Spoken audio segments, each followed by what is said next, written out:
Yes, sir. Without further ado, let's get straight to it, man. All On the right. platform today, none other than Charles Gator Moore. What's going on, my brother? How you What up? feeling? What up, man? Feeling good, man. Feeling real good, man. Just came off of a dope Saturday night, man. Had a pretty good weekend. Having a pretty good weekend, man. So did a set last night down at Andiamo's Lounge. I'm there like, every other Saturday or whatnot, rocking with the band, Yeah. doing my thing, just kind of getting my legs in that right now. Just focusing on that a little something. Just briefly, man, just talk a little bit about that feeling that you get when you on stage and you performing and you engaging with the crowd and your fans and stuff like that. Right. Well, man, I come from the school of like being a true artist, and it's not to take away nothing from what's going on now in the game or nothing like that, but like I'm somebody who like lives for the music. Like that's like what I do. Like that's like my life. That's like my world. So like, I dedicate like hours in of just listening to music, writing songs, listening to tracks, just being an artist. You know what I'm saying? So with getting up on that stage and everything like that, man, like for me, it even goes back to being like a little boy up in the church. You know what I'm saying? It's like a spiritual type vibe that kind of happens. Like, you just kind of be one with the music. So when I get up there, even if I'm singing somebody else's record, at that point the record becomes mine. You know what I'm saying? And I embody the record all the way to the end with, doing as much that I do remember that the other artists did, but still adding my own little flavor. So yeah, man, it's like it's a real it's like a real good vibe up there, man. Just, with the music, putting on, For doing the sure. R&B thing. For sure, man. If we can, bro, let's just go back to the origin real quick. Like, let's go back to Okay. them humble beginnings, Right. coming up in Detroit. Right. Talk a little bit about where you from, what was the neighborhood like, what was the Mhm. environment like, Okay. and just some of the things that you witnessed just coming up in the city. Okay, well, yeah, man. I'm like the average, what I'm saying, young black kid, man. Grew up on the east side of Detroit. Um, we had the food stamps. You know what I'm saying? I went to the regular little public school. You know what I'm saying? It was like kind of like just being on the east side of Detroit. You didn't really have much. You know what I'm saying? And we went to school. You know what I'm saying? We went to church. You know what I'm saying? And that's where I kind of honed in on my skills as far as like being a singer or whatnot, because I kind of found my voice in the choir. You know what I'm saying? And from that, I took that into when the Jodeci came out and the Boys to Men era and everything like that. Um, I just was just living. I just saw some black kids doing what I wanted to do. You know what I'm saying, on a major level, and it was definitely, man. It was definitely, not like how it is now. The world is just so crazy now, man. But we didn't have much, man. But we had the groups. We rehearsed. We went to the studio. We had the talent shows. You know what I'm saying? And so that was what shaped and molded me, man. And I had an opportunity that came through. You know what I'm saying? I had an opportunity to sign with Michael Bivins. You know what I'm Hmm. saying? To be on Universal Universal Records. Records, You yeah. know what I'm saying? And to also, just be around the industry. I had a chance to be around KG from Naughty by Nature. He produced some music on me, and some different producers or whatnot out in New York, just living out in New York, just doing my thing, man. And yeah, man, I mean, all of that experience is, to where I am now, man. It's just like, I took all of those experiences and everything I've been through, and I'm just representing Detroit, as an R&B singer. Yeah. You know what I'm saying? With all that, Yeah. And so, that opportunity that you talk about that came about hmm with the group, the Transitions, right. right? hmm Which was a group that included you hmm and along with two other people from different places, one from New York and one from Florida, right? If I'm right. not mistaken. Yeah. And that opportunity came about through your manager? She had a relationship with Michael Yeah, she had a Bivens? Yeah. yep. My former manager, she had a relationship with Michael Bivens or whatnot, and he was coming through Detroit. He really liked Detroit, you know, the vibe, you know, What year was this, if I may, around, if you could? say like around by like I want to say 1999, Mm. 2000. I signed my deal like in 2000, and the album came out like in 2001. So I kind of hung around Mike for probably like about a year before we actually, because I wasn't in the group at first. I was really like a solo artist, Mm. but they, you know, put a group around me because they like groups, you know, kind of, you know, Especially around that time around too. that That was, time. Yeah, yeah, that was like a good situation to be in that group. The group was phenomenal, man. We just didn't you know, it was the group was phenomenal. It was a great experience. I really can't say too much, you know, about it as far as yeah, like you know, in the negative spotlight. It was definitely an amazing opportunity. You know what I'm saying? And it's you know like it shaped and molded me to where I am today. You know what I'm saying? no doubt. Working with you know the guy in my group. He was a major songwriter.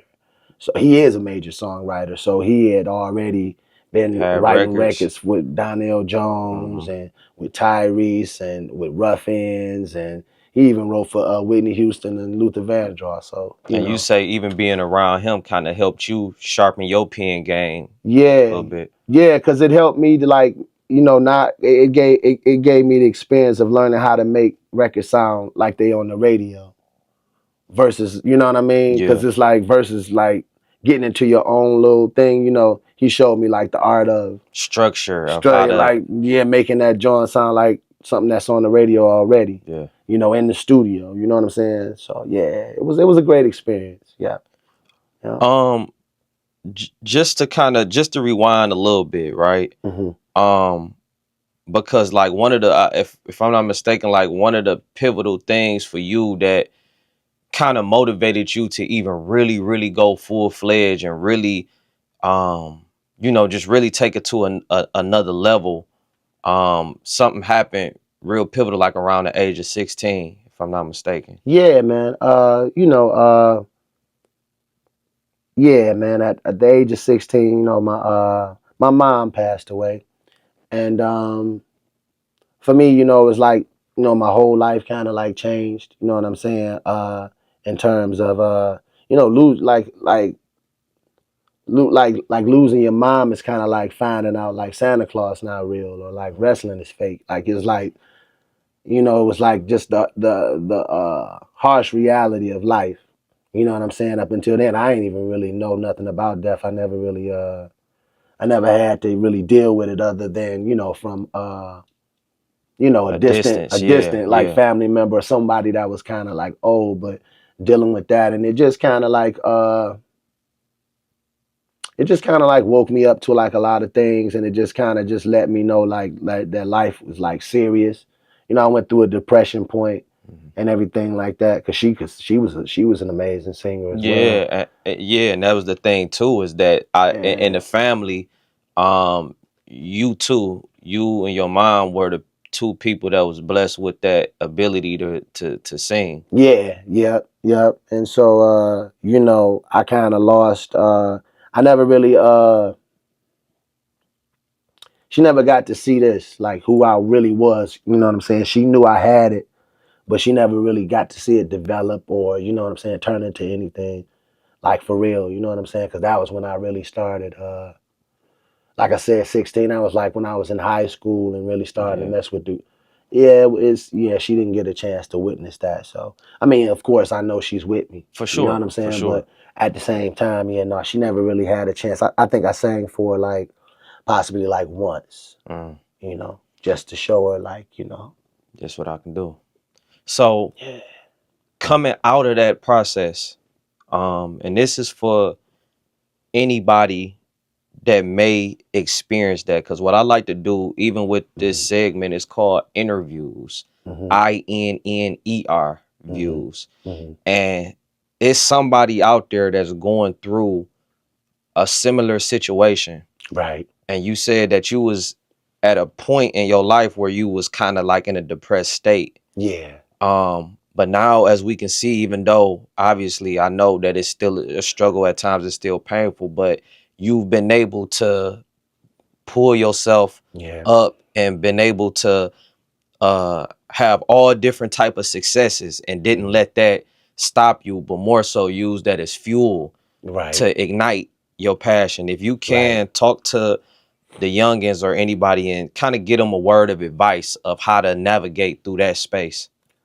Yeah, well, man, yeah, like, for the most part, man, like, I would say to anybody that's going through something like that, that is just the process of life. It's just something that, you can't escape, you can't get away from, you know, uh,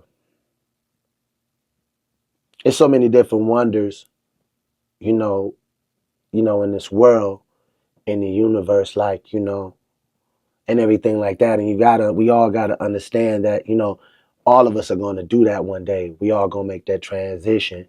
You know what I'm saying? And for the most part, it's about really just enjoying life. It ain't really about stressing or worrying. You know what I'm saying? And, for the most part, for anybody that's going through it, if they haven't, you know what I'm saying, I would say find God. You know what I'm saying? God is so like powerful, when it comes to healing, you know what I'm saying, and understanding, Mm. you know what I'm saying? And so for me, as a young boy, you know what I'm saying, when I was going through it, I learned God through that process because of course, when your mom is taking you to church and you sitting on the church pew falling asleep, that's one thing. But when you dealing with what I was going through and you talking to God like why, you know,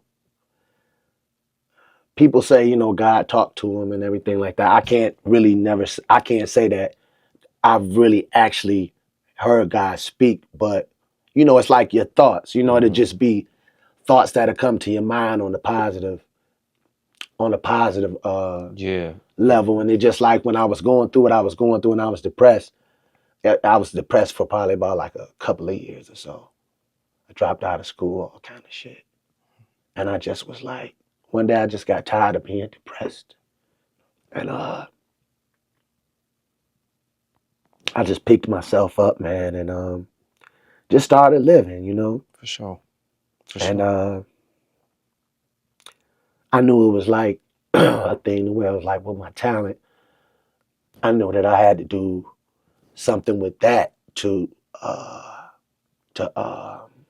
how do you say, make her proud. For sure. So that was like, and I was like, damn, I'm really good at it. So I just dove off deep into the music stuff, man. I really just started taking my craft serious or whatnot, and I was just around a lot of people that was talented as well. Excuse me. No, I was around a lot of people that was talented as well, man, and and it was a lot of people from my camp that Dilla, that was one of my best friends, yeah, yeah. and his mom, my Dukes. You know what I'm saying? People, a lot of people know her as my Dukes.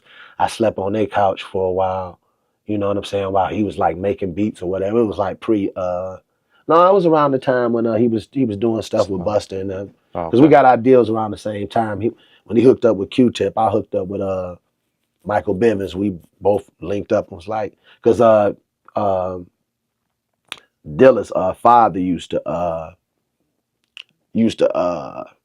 get my group vocal lessons because Hmm. he was a singer or whatever. So it's real deep, man. The whole Frank and Dank shots out, you know what I'm saying, to different people, Slum Village, Trace by 10, you know what I'm saying, everybody, because I used to be a rapper, you know Mm. what I'm saying, but I could sing. I was like, hey man, I'm gonna do this, so I'm gonna pivot over. Even though I was, really as good as they were, you know what I'm saying, as far as on the rap side of things, um, I focused more on the singing because the singing, it got the ladies, you know Yeah, what I'm for sure. For sure. For sure. saying? For So sure. shit, I focused on that and Dilla, he understood though, you know what I'm saying? I was my man because it was like, when you talented like that, you know what I'm saying? It's like when you're in the room with somebody as talented, respectfully, You know what I'm saying? We was real tight. You know what I'm saying? I- And if I may yeah, ask, in terms of Dilla, mhm, like when you think about the impact, you know, that he's had on the culture, like right. outside of Detroit, what would you say his signature or his stamp was that shifted the culture? Like by you being close to him and Mhm, seeing what he produced, what he mhm, did, mhm. the influence at that closeness, what do you see Dilla doing to the culture and whole? Shit, man, it was them dope ass beats, bro.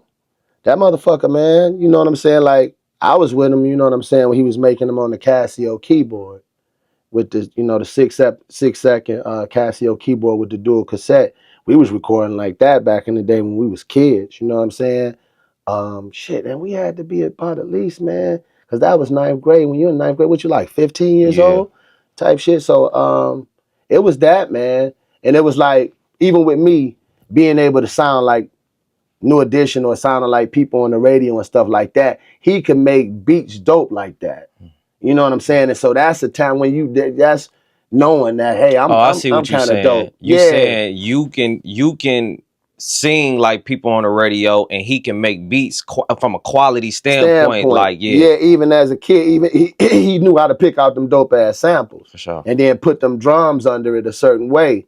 So what happened was, and that's how people get discovered, like, you know what I'm saying? Even like a motherfucker that, excuse me, or like a person that plays sports, you know what I'm saying? Cats know that guy going to the pros. Yeah, yeah. You know what I'm saying? And it's just like, it's just a matter of time. We knew that it was just a matter of time because we was making dope demos and we was winning all the talent shows and doing stuff like that. I didn't just you know what I'm saying? It was a lot of that. You Sure. know what I'm saying? And so the different things that happened when Buster and them well when Q-Tip heard them beats, when Amp, gave, Tip the beat tape and told him like, yo man, this cat, you know what I'm saying? He really admire you and stuff like that. That was the thing. Dilla, we was into Tribe. What we knew it was ninth grade, so we was into Tribe Called Quest. We was into the Big Daddy Kane. We was into Special Ed. We was into that, and so he made tracks that was kind of like that. You know what I'm saying or whatever. Because and then just like myself trying to sing like Jodeci and Boys to Men. We was doing what He was trying we to saw. duplicate that Yeah, too. you was Yeah. trying to duplicate that. Excuse me. So yeah, man, it was with him doing what he did, man, and what he did to the game, and the fact that he passed away and he got sick how he did, man. It was just it was just something special to that.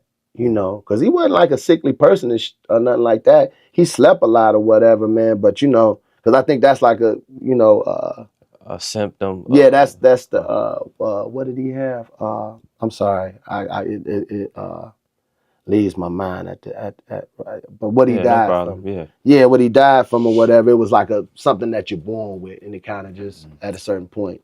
What is it called, yo? Damn, I can't think yeah, I of it. can't think of it And right I've heard now. it before too. Like Yeah, but it ain't coming to what he me. died from. Yeah, So to kind of go back to you, because yeah. you reached you reached some heights, like especially coming from Detroit in a Mhm. time where, one of the things that we always talked about for the longest was, when will Detroit have day break and have day moments? Mhm. And so now we see the music industry what it is with Detroit. It's like at an all-time high. However, it was still people that was making monumental moves. Mhm. You know what I Mhm. mean? Mhm. As you were saying, like Dilla, you know what I Mhm. mean? Even like um Detroit's Most Wanted, Mhm. and it was a few, you know what I mean, different people, People. but including Mhm. yourself. Mhm. So talking about the opportunity to be on the soundtrack of Baby Boy, if Mhm. I may ask, what came first? Because I believe the Daddy's Little Girl may have been after. Yeah, that was after. Yep. So let's talk about that process and how you was able to, break through and get that opportunity. Well, that was an opportunity that came way of the Universal Records or whatever. They were working on the Baby Boy soundtrack, and we had just the Transitions had just finished our album. We had just turned our album in, and that Straight Fucking, that was one of the songs that was on our sampler. Back in the day, what they would do is when a new group came out, like uh, around the industry, everybody would have like little samplers out. Like when Brandy first came out with, like when she first came out with "I Want to Be Down," she had like a sampler with Best Friend on there, and a couple of other records. So it's kind of like a demo. If I It's not a demo. It's like Okay. the single, and then it's like samplers from the like snippets of songs Okay. from Okay. the album, just to give a person A like feel of a feel of what to expect when the album does come out. But Gotcha. they got this fire single, so yeah, that was and Straight Fucking was actually on the sample or whatever. But they really liked that song, and they wanted to some type of way they wanted to put it on the soundtrack, and they put it on the soundtrack. No doubt. And it's kind of crazy, man, because a lot of people don't know like what happened with that song. I didn't get my just due.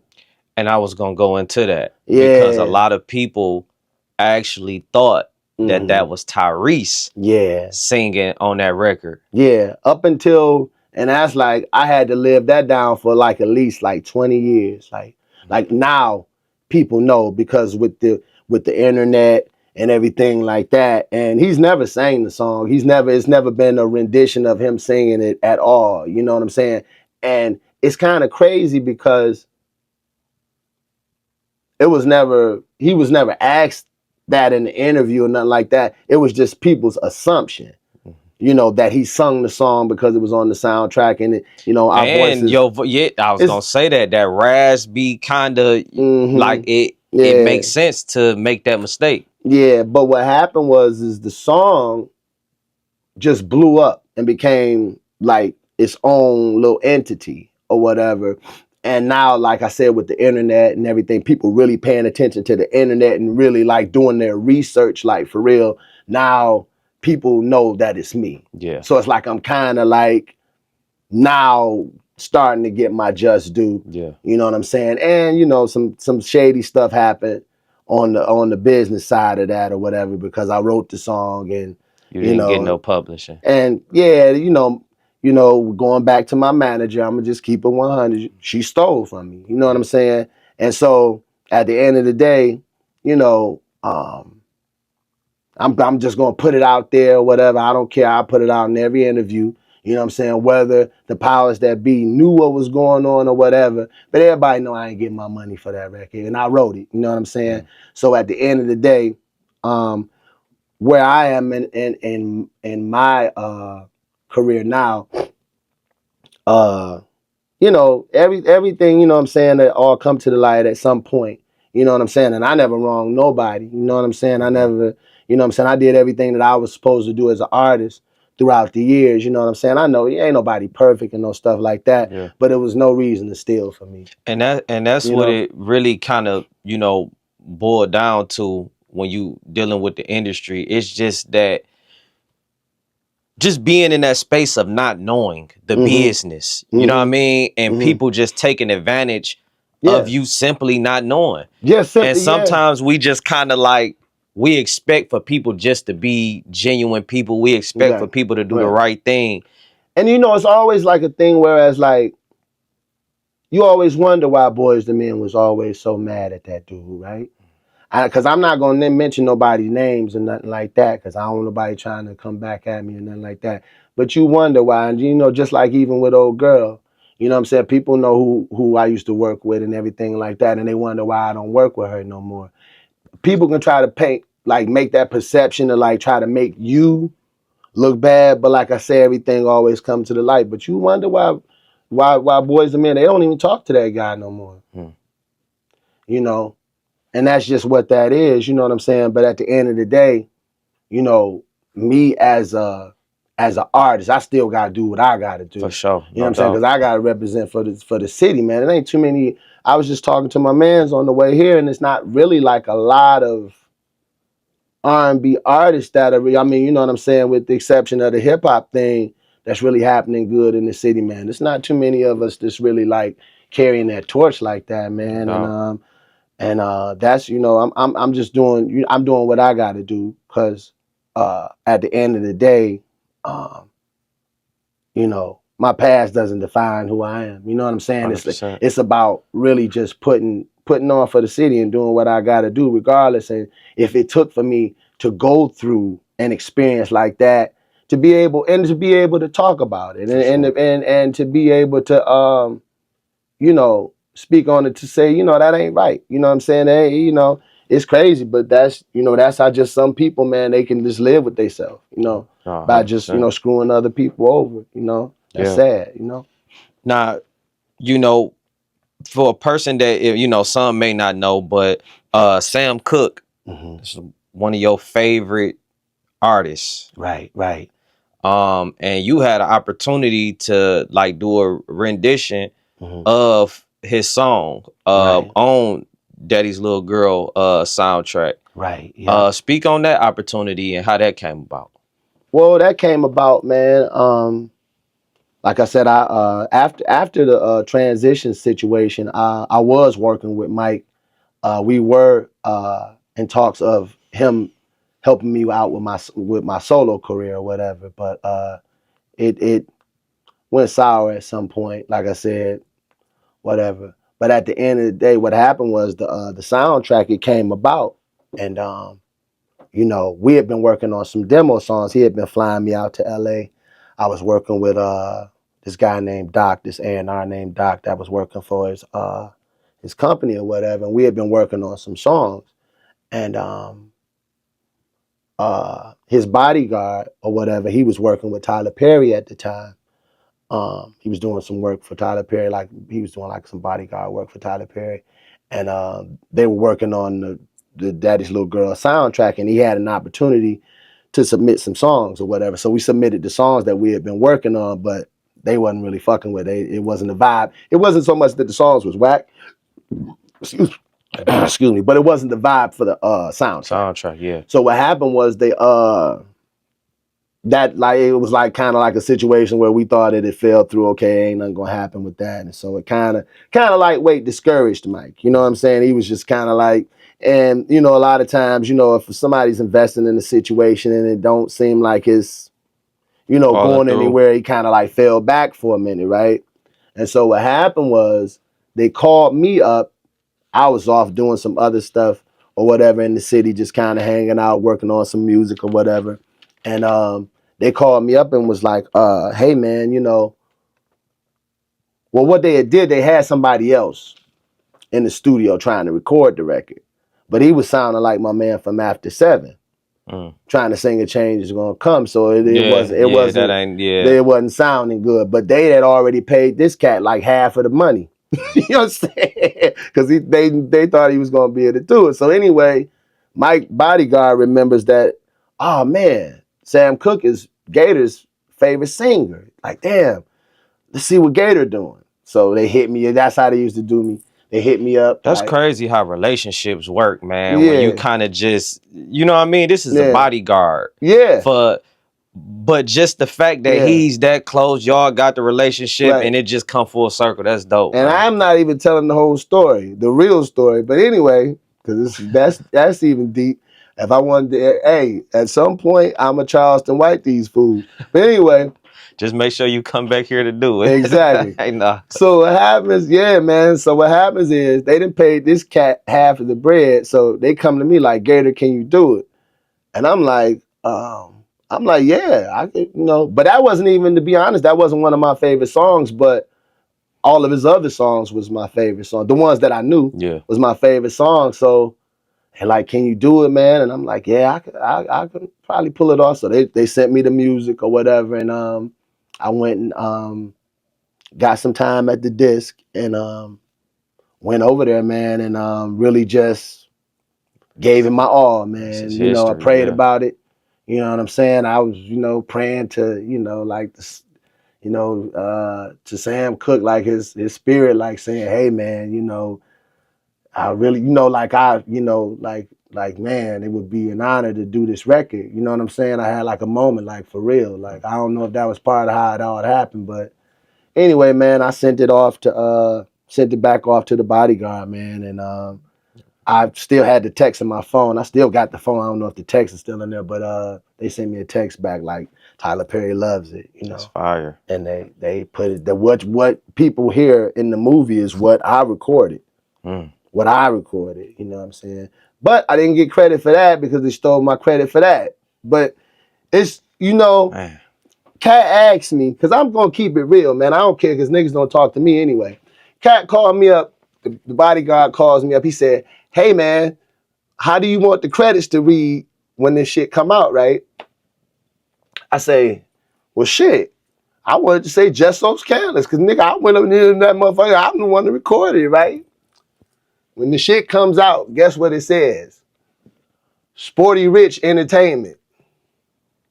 You know, with my name, Charles Gator Moore, Yeah. but Sporty Rich Entertainment. So that the credits can go somewhere else. So the credits went to Mike Company. But I just told you the story. Where did he come in at recording that motherfucker? But what happens is the way that they looked at it was we had been working on the demos together, so I was kind of like his artist. But the nigga had put me on the back burner and wasn't even fucking with me. Right? But they called me up. Your boy went, he didn't win it, but he know what's going on, but he's still not even rocking with me. Sad. But motherfuckers want to treat me like I'm the problem. Nah, man. Niggas is, that's one thing, and I'm happy that that shit is going on with Diddy and all. Man, a lot of them industry niggas is fake, bro. And this is from the horse's mouth right here. And like I said, I don't give a fuck because niggas don't fuck with me anyway. And I'm going to get mine. But at the end of the day, all them niggas is going down and niggas like me is coming up because the truth is coming to the forefront. Niggas stole my fucking credit. Well, you know what that would have did for me? To have Just So Scandalous on there on a major credit like that? But nigga just, and then they asked me how I wanted it to go. And I told them. Respectfully. And still did. Because I paid for that session. They say whoever pays for the session owns the man, right?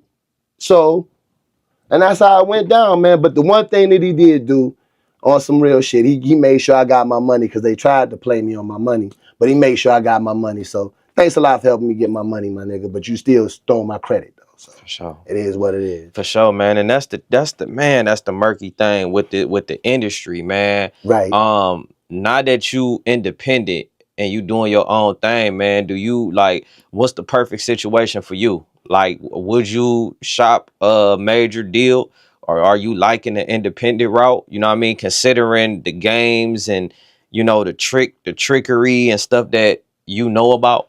Well, at this point, man, all we need is like that major machine. Like I got so many dope fucking records, man. I got like about 2 or 3 albums. But what happens is what we're doing is like I'm still trying to figure it out because it's something to it, right? You know, it's about who you know, and it's about what you know. And I know that the music that we've been working on, the shit that I got, man, I don't want it to just kind of not get the attention that it deserves. Yeah. Cause I know it's some hit shit, right? I know it's that change gonna come. It's you know. But what happens is it's like being able to tap into that shit to where your shit can go, to where it can be heard, you know, all over the world like that. Cause it's only like a certain reach that you can do your personal with with the machine, you know what I'm saying? But when you got that major machine behind it and it get that just through, that's just like, you know what I'm saying, when we're going back to the Dilla's music, with him producing that music, with his beats being on all those major artists, his music got a chance to really get that light that it deserved. That change gonna come, you know what I'm saying? It got the light that it deserved. The shit at the end of the fucking movie, you got, you know, Idris Elba fighting the nigga in the middle of the street and everybody's in the street and I was born by that shit was crazy. Yeah. But it had the platform that it needed to, boom, go to the next level. And then up until that point, what was it, like Seal or some. It wasn't too many people that actually did a remake of that record. So that was, and that's what it is, man. Like attaching yourself, being able to attach yourself to like major moments. Yeah. You Yeah. know what I'm saying? That's the thing. That's and that it don't happen for everybody that way. For sure. You know what I'm saying? And I'm thankful. You know what I'm saying? I was I've been practicing gratitude lately. You know what I'm saying? Because like I said, even though cats played me and like I gotta like I said, by way of the internet and everything like that, now I'm having a chance to tell my story and I'm keeping it real about her and him. You know what I'm saying? And just letting it be known, like motherfuckers did some slick shit. But it's all good. You It's know what I'm saying? Because experience. I know that's not the end. For And sure. I'm thankful for them, doing what they did because it taught me some things. You know what I'm saying? I ain't going to be nervous in that room and not, because a Stand lot on of times, business. Yeah. yeah, because a lot of times, man, people, you know what I'm saying, their influence and then their little power, you know what I'm saying, they kind of might make you cur out or whatever, you know what I'm saying, because they, because they know, you know what I'm saying? You really don't know, and you just like, damn, you know what I'm saying? So that's why a lot of times people got to take that L. You know what I'm saying? It ain't that a nigga is illiterate or it's not like a person is naive and knows. Well, it is to a point to where a person is naive, but you trusting in this person, especially if they telling you one thing and then they do another thing. Yeah. You know what I'm saying? So that's what that is. The upcoming things, like Mm-hmm. what you got planned, what you got in the Right, near future. right. If you can't delve into that, what's going on with you now? Well, right now, man, I'm gaining momentum in the city right now, man. I'm consistently putting out music, putting out my own music, man. Like I said, like I'm independent or whatnot. And for the most part, what I like about the moment that I'm having in my life right now, as far as what I'm doing with my career, is the fact that Detroit is just so, man, there's so much going on in the city right now. It's just so much that's going, like the industry is like kind of, with the exception of, like I said, what's happening with the rappers and everything like that, like we're being respected on a major level and there's a lot of money coming through here. You know what I'm saying? And for the most part, where I see myself, you know what I'm saying? Like it's only a handful of R&B artists that's really got their mind right and that's out here that's really making it happen. So Mhm. I feel like I'm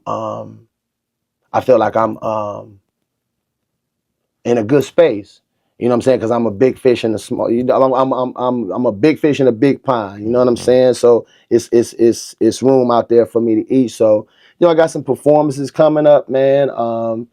I've been nominated for the best R&B male artist of the year at the Detroit Awards. You know what I'm Mhm. saying? So I'm just kind of just people saying my name. For sure. You know what I'm saying? So what's happening is it's just building relationships and everything like that. I'm focusing on building my show, Mhm. getting a band behind me, like a real Fire. serious, like really getting that whole band thing together. So we're focusing on that, man, and just for the most part, man, just representing as an R&B artist out, like a true R&B artist out there. And that's one thing too that I pride myself, like I can really sing, and it's not really a lot of, good singers. You know what I'm saying? Like Mhm. a lot of as far as being artists, it's one thing to be able to, and this is just being 100. It's one thing when you're singing with a band, but a lot of those cats can't transition into being an artist. And that's where I kind of want to, because I got songs for days for cats. You know what I'm saying? And so with me digging in and vibing and building with people, I plan on, I'm saying, hey, okay, you got the city on lock because you singing at every venue around this motherfucker. But when is your album coming out? Right. Because what happens is a lot of those cats, they don't know how to come up with an image. They don't know how to write records. Yeah. They're not writing Like no, that artist development, but you've yeah, already seasoned. You've already been through all of that, so you know how to yeah. rebrand yourself, pop out, and Mm-hmm. And one more question I wanted to ask too, in terms of the talent that you see in like collaborations with like Mm-hmm. some of the young rappers and stuff like that. Mm-hmm. Is it anybody that you got your eye on that you would love to work with? Yeah, I want to work with everybody, man. I want to do some stuff with Skilla. I want to do some stuff with Sada Baby. I want to do some stuff with with Vezo. You know what I'm saying? I want to do some stuff with Peasy. I'm gonna work with all those cats. I plan on work because, you know, like I said, I'm definitely gonna put on, and the stuff that I'm, you know, I know something great is about to happen for me. You know what I'm saying? It's happening. You know what I'm saying? And so, with the exception of that, once I rise to a certain level, then cats is going, you know, it's all gonna Gravitate for happen. sure. It's all gonna happen organically, the way that it's supposed to anyway. You know what I'm saying? And, you know, Yes, sir. so yeah, man. So yeah, I wanna work with all of them, man. Special shots out, man. You know, some boys they getting it, man. For They sure. putting on, man. They getting that respect, you For know. sure. For sure, man. For Yeah, sure. Well, man, I will say, I enjoyed this sit down. I enjoyed this interview. that's what's up. You gave a lot of great perspective, you Hmm. know what I mean, to a lot of different situations. Hmm. I feel like the youth can learn from it. I feel like, you know, Hmm. older people can gain knowledge from it. You know what I mean? If you've been in Right. the industry, if you plan on being in the industry, Hmm. um, you know, you can pull a lot from this one, man. So Hmm. That's it was what's a up, man. pleasure, my brother, man. I Charles got it. Gator Moore, man. Make sure y'all tap in. If you could let them know where to find you at on social media platforms. Yeah, man. You can follow me on Instagram at I am Gator. I am, what is it? I am Gator 313. And on Facebook, you know, you can follow me on my Charles Gator Moore artist page or whatever. And then on the same on what is it? Um, the TikTok. Yeah, you can on TikTok. You can give me I am Gator 313. Yes, sir. Yeah, That's what it man. is, man. Yep. Charles Gator Moore And from also, man, you can go straight to my website, man, charlesgatormore.com. Yes, sir. Yes, sir. Foreign Magazine, Pulse of the Culture. Let's get it. Let's get it, baby. Thanks a lot for having me.